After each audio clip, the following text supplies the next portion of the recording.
Quite possibly the most powerful story I've ever heard. The question was asked to me several years ago, can you bless something that you don't even possess, that's not even in your hand? The person that asked it was an older gentleman named Paul that I've become friends with that had grown up in a family of sharecroppers. Now these were very poor people and rarely did they even have money. He says, nobody was more faithful than my parents. They gave, they believed in tithing. He said if they had 100 potatoes they dug up, they would find the 10 best potatoes and they would give those away.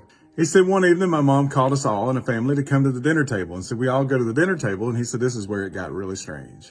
The table was empty other than plates and forks. There was no food on the table at all, and she asked everybody to sit down.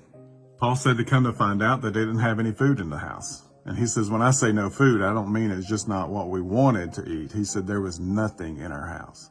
And he said, I watched my mom say a prayer and bless a meal that we didn't even have.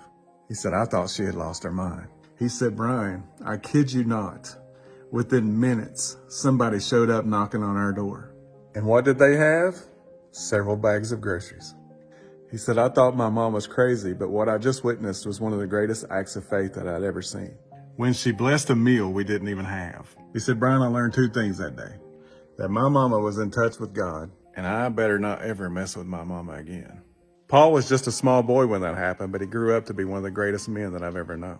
What you do when you have nothing matters.